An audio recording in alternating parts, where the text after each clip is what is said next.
Every single day, I would come home and feel that tightness in my chest. I'd see piles of things scattered around, drawers overflowing, and the table covered in papers, and my heart would race. I couldn't relax for even a minute. I tried to ignore it, but the mess shouted louder than anything else. For 2 years, I lived like this, with constant anxiety, even taking medication to be able to sleep. Then I discovered something that changed my life completely. It wasn't expensive therapy, complicated meditation, or a miracle app. It was something much simpler and literally within my reach every day. I organized 5 specific areas of my home. That's it. And my anxiety dropped by 80% in less than a month. Today, I'm going to show you exactly which 5 areas transformed not only my home, but also my mental health. And the best part, you don't need to spend a fortune on expensive organizing bins or complex systems. What worked for me was following simple principles inspired by Japanese minimalism, that practical, straightforward approach that eliminates what no longer serves you. The first area that transformed my life was the entryway. This place looked like a moving storage unit. Shoes scattered everywhere, bags tossed around, and mail piled up for weeks. It was the first visual contact when I came home exhausted from work. Imagine the impact that had on my anxiety. Just the simple act of opening the door stressed me out. What did I do? First, I ruthlessly eliminated everything I didn't use. Those 4 pairs of old shoes that were there for convenience, gone. The jackets from last season hanging around for months, put away in the closet. I created a super simple system.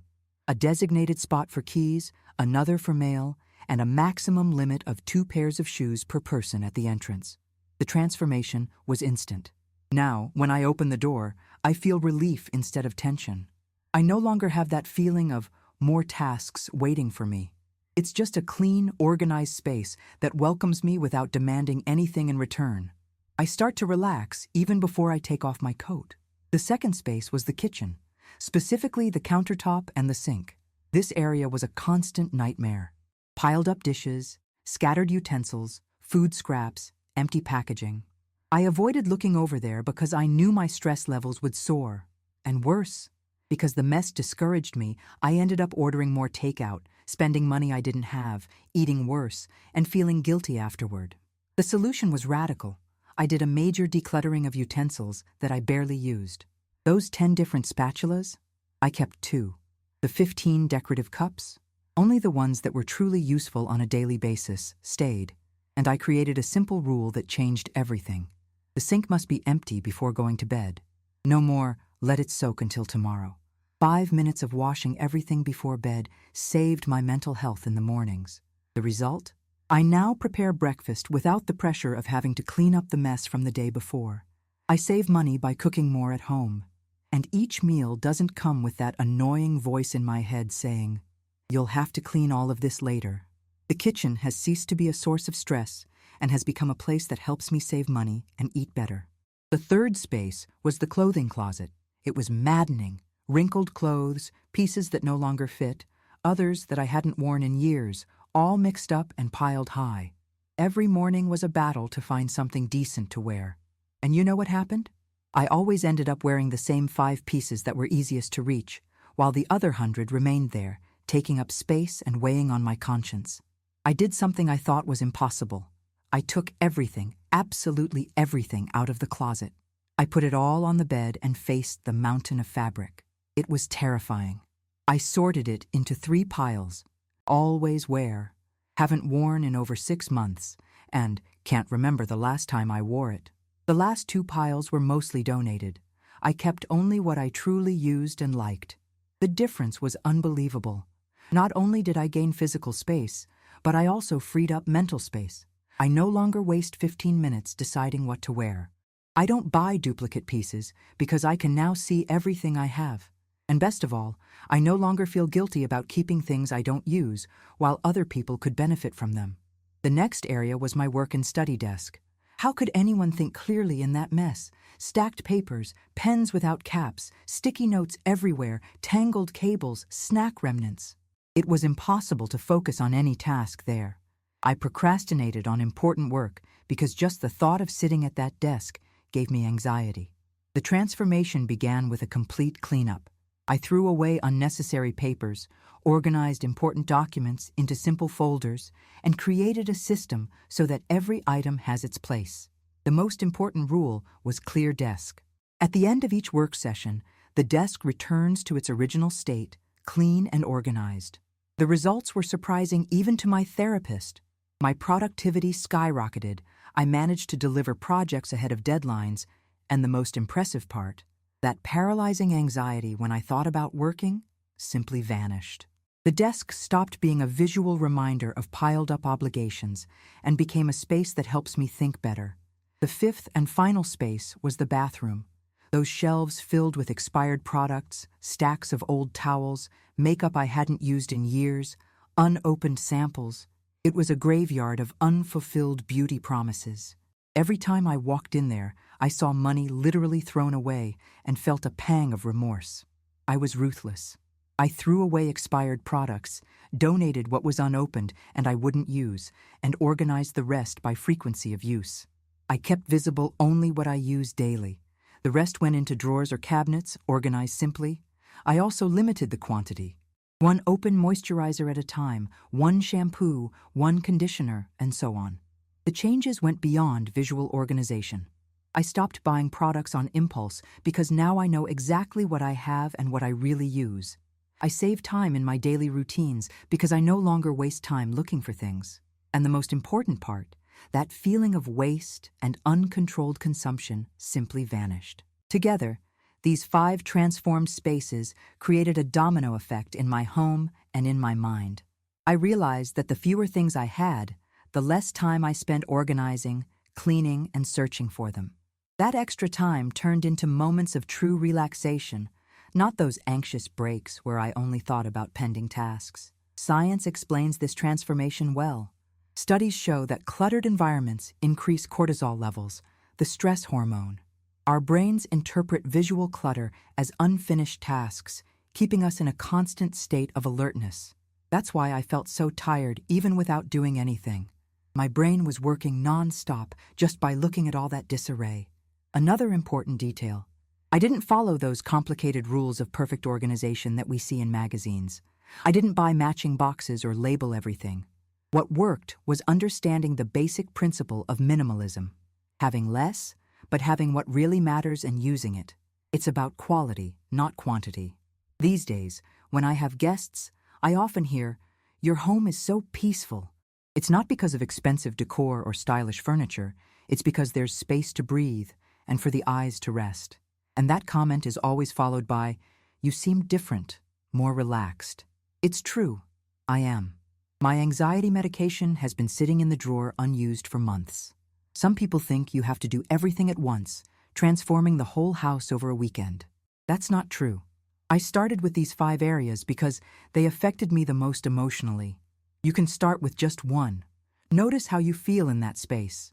What emotions arise when you look at that desk or open that cabinet? That's the first step to understanding what needs to change. Another important thing. Don't confuse organizing with hiding the mess. In the beginning, I would just shove everything into drawers and cabinets. The problem was still there, just out of sight. The real change happened when I realized that I needed to truly have fewer things, not just hide them better. I also realized that organizing the home isn't about perfection or following strict rules. It's about creating an environment that works for your daily life, one that doesn't sabotage you and helps you live better. There are no correct standards.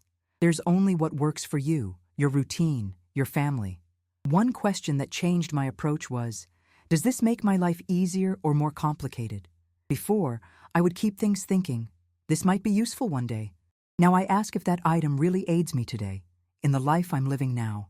If the answer is no, then it makes no sense to keep it. I remember well a Sunday when I spent hours searching for an important document among piles and piles of papers. I lost an entire day, got stressed out, and on top of that, I didn't find what I needed. It was a major wake-up call. Now I have a simple system. A folder for each important topic, everything digitized, and a monthly review to prevent anything from piling up. Another habit I've incorporated is the one in, one out rule. Before buying something new, I have to decide what will go out to make space. This has completely curbed my impulse buying. When I know I need to part with something I already have, I think twice before adding another item to the house. Something surprising has been noticing how my consumption patterns have changed. I used to shop for therapy, to feel that momentary happiness. Now, when I feel the urge to buy something, I ask myself, is this going to add real value to my life, or will it just take up space? Most of the time, the answer is obvious. A technique I learned from the Japanese organization style is to evaluate each item not by its financial cost, but by the cost of keeping it. That collection of old magazines took up space, collected dust, and needed to be moved every time I cleaned. The cost of keeping it was much higher than the benefit of having that outdated information stored away. I've also completely abandoned the idea that more options are better. Having 20 different pens didn't make me more creative. It just made me waste time deciding which one to use. Having 15 hair care products didn't make me more beautiful. It only confused me about which one was actually effective. Fewer options mean quicker decisions and less mental stress. It was fascinating to see how my relationships improved after I organized my home. Without the embarrassment of unexpected guests, I started inviting friends over more often. Without the constant tension caused by clutter, I became more patient and present during conversations. And the best part? Without spending hours searching for lost items, I have more time to spend with those I love. Mornings, which used to be filled with panic and rush, now flow with ease. I know exactly where everything I need is. I don't waste time looking for keys, documents, or that specific shirt. I gain about 20 minutes every day just by having everything in order. That adds up to over 120 hours a year. My sleep has also improved dramatically. Before, I would lie down with my head buzzing with reminders. I need to organize that drawer. I have to find that paper. I don't know where I put the charger. Now, when I lie down, my mind is at ease because I know everything is in its place, waiting for me the next day. One unexpected change was in my eating habits. With the kitchen organized and inviting, I started preparing more meals at home, which are healthier and more cost-effective. The clear countertop gives me space to chop vegetables and try out new recipes. The result? I lost weight without going on a restrictive diet, simply by creating an environment that makes better choices easier. The financial impact has also been substantial. When I organized my closet, I discovered I had 5 almost identical black shirts.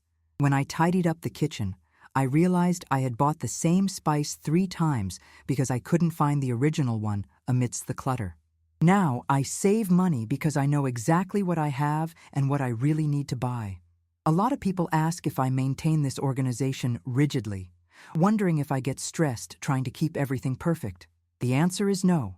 The secret is creating systems that are simple enough to work even on busy days. I don't have a complicated system that falls apart at the first sign of rush. I have basic routines that I can stick to even when I'm tired. For example, that rule of having an empty sink before bed. On really exhausting days, I allow myself to leave a few items for the next morning. The difference now is that it's a conscious choice, not just something that happens due to sheer accumulation and neglect. And even on those days, I clean the bare minimum to avoid waking up to that overwhelming feeling of mess. I've also discovered the value of small organization sessions instead of big cleanups. 5 minutes a day maintaining each of those 5 main areas is much more effective and less stressful than spending an entire weekend trying to reorganize everything that has fallen apart over months. Another thing I've learned is that organization isn't about hiding everything away. On the contrary, it's about having exactly what you use frequently visible and within reach, in the right place. The mugs I use every day are on an easily accessible shelf. Important documents go in the front of the file folder. That's what makes daily life flow better. One surprising outcome has been how my creativity has blossomed after organizing these spaces. Without the constant visual noise, my mind can focus better and make more interesting connections. Ideas flow more clearly when I'm not being bombarded by chaotic visual stimuli in every corner of the house. For those with children, the transformation may seem impossible. But I discovered that getting the kids involved in the process and creating simple systems they can follow makes all the difference. A large bin where all the toys can be tossed quickly at the end of the day is a huge improvement compared to having everything scattered on the floor. The goal isn't to have a magazine-worthy home, devoid of signs of life. It's to have a functional home that works for you, not against you. One that gives you back time and mental energy instead of draining it all with constant clutter and the search for lost items. Today, when I feel anxiety starting to rise for any reason, one of the first things I do is look around and check if any of those 5 key areas has begun to accumulate clutter again. Usually I find the answer right there. A quick tidy-up relieves a good portion of the tension. If you're experiencing high levels of anxiety, the solution might not be another complicated breathing technique or a new miracle supplement. It could literally be right around you, in the spaces you inhabit daily. Start by noticing where your eyes land when you feel that tightness in your chest. Usually, that's where you need to begin. I'm not saying that organizing your home will cure serious anxiety disorders that require professional help, but I can assure you, from personal experience, that eliminating environmental stress triggers makes a huge difference in daily well-being, even for those receiving formal treatment. The best part? It didn't cost nearly anything.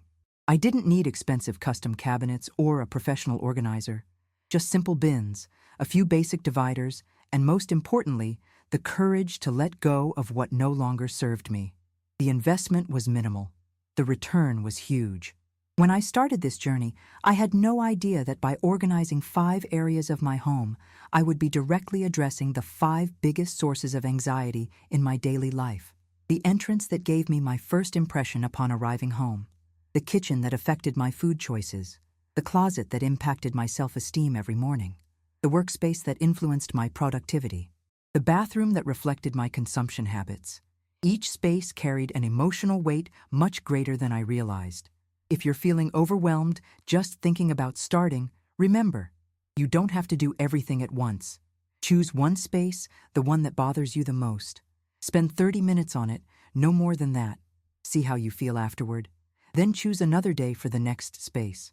Small, consistent steps lead to big transformations.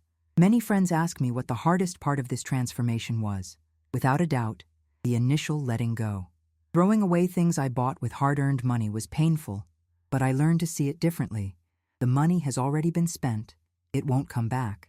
Keeping things I don't use just takes up physical and mental space that could be better utilized. A practical tip for those struggling with letting go: start with easy categories. Expired products, torn clothes, broken items, obvious duplicates. Then move on to things you haven't used in over a year. Finally, tackle items with heavier emotional burdens, like gifts you don't like or inherited items that don't fit your lifestyle. Today, I live in a home that has half the objects I had before, but it functions twice as well. Each item has a clear purpose, and everything occupies its designated space.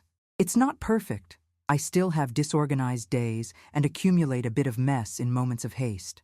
The difference now is that I know exactly how to restore balance. To conclude, I want to emphasize, organization is a tool for a better life, not an end in itself. The goal is not to have the tidiest home. It's to have more time, better mental health, and a greater ability to enjoy what truly matters. When organization becomes just another source of perfectionism and pressure, it completely loses its purpose. If you start to feel anxious trying to keep everything perfect, stop and reflect. Organization should reduce your anxiety, not increase it. Find the balance that works for you, one that brings more calm than stress, more freedom than limitations. That is the true secret to an environment that promotes well-being. I hope my experience inspires you to look at your home in a new way, not as a collection of things to clean and organize, but as an environment that can work in favor of your mental balance. Those 5 spaces transformed my relationship with anxiety in ways I never thought possible. And perhaps they can do the same for you. Share this blessed video so it can reach and help others like you and me. Don't forget to hit the subscribe button if you haven't already. Thank you from the bottom of my heart for being a part of our faith community. If you'd like to support our channel a bit more, consider becoming a member. Here are 2 more videos for you to continue your journey. Thank you, and may God bless you all. See you soon.